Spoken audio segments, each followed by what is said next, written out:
soul-searching, remorse, but will there be any real long-term commitment following last month's deadly tragedy at a Bangladesh clothing factory to ensure such a disaster does not happen again? The UNI Global Union, which brings together 900 unions representing 15 million workers worldwide, has been pushing for just that. So, taking your questions on this issue and more, I'm joined by Philip Jennings, who is the General Secretary of the UNI Global Union. Philip, many thanks for joining us on iTalk. We're in the grips of a recession. Consumers are asking for cheaper and cheaper goods. We've already seen another factory collapse in Cambodia. Do you think you can ensure such a disaster doesn't happen again? We've put together an agreement, UNI Global Union, with another global union, IndustriALL. This is a partnership of manufacturing and services and the commerce sector, an accord on fire and factory safety in Bangladesh.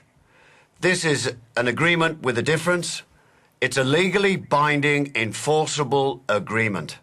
We have more than 40 of the major retail global brands signed up to a legally binding agreement. This matters, this is different, and this is going to have an impact. And I say to all those European consumers, even in the midst of a recession, even at a time of squeeze, are you prepared to pay a penny or cent more to have the assurance that the products you're buying are not built on the exploitation of children and of mothers working in factory conditions which would be unacceptable to every single European Union citizen? We've had enough, they've had enough, and that's why this agreement is in place to change and make a new reality in Bangladesh and other countries.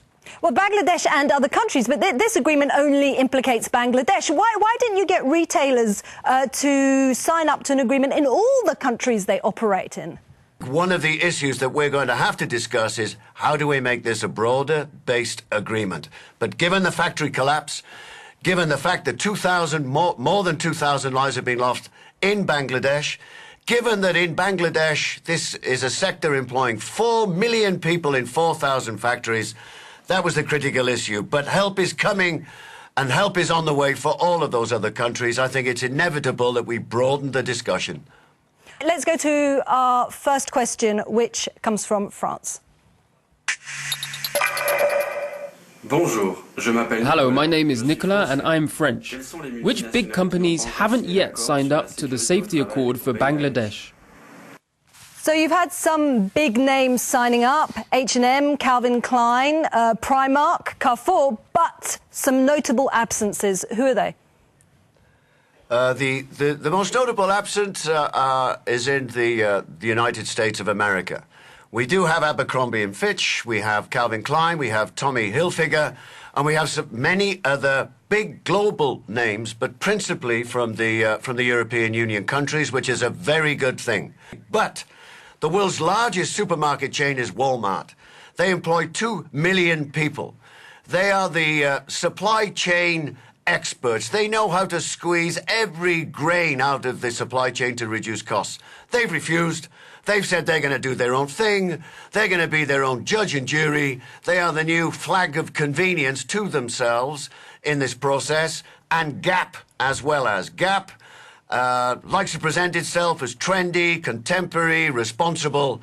I don't know what's going on in Gap, but they've also refused to sign. They were holding out for a side agreement just for them, and we've simply refused. The US National Retail Federation has said that the agreement that you have worked upon lacks, and I quote here, common sense. This is particularly problematic for the US. Well, what do you say to that?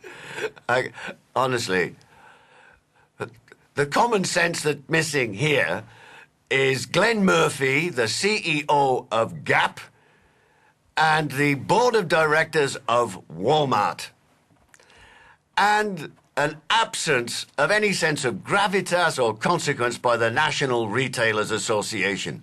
They are being bullied by Walmart, bullied by Gap, and they are saying this lacks common sense. We're talking about life and death here. The common sense is about doing what we can together, private and union, with government, to improve the quality of life of the Bangladeshis. That's common sense, but it's also the common good. If you're talking about life and death, then, you know, it could be argued that you have been also quite intransigent in the negotiation process. Wouldn't it have been better to get a bit of a broader coalition of retailers on board and be more acquiescent to their demands? Isabelle, we have a broad coalition of retail brands, household names. But the big ones like Walmart and Gap aren't on board. Hang on a minute. Have you seen the list of companies that have signed up for this agreement, Isabelle? Yes, I have. Have you seen the names? Do you want me to read them all out to all your listeners? No, because we've only got a couple of minutes. We haven't got time. Well, the thing is, I don't want you or your listeners or viewers to get the impression that this is somehow a marginal event, that it doesn't have a critical mass, that somehow this is a sideshow. Look, the retail brands have had decades to get this right.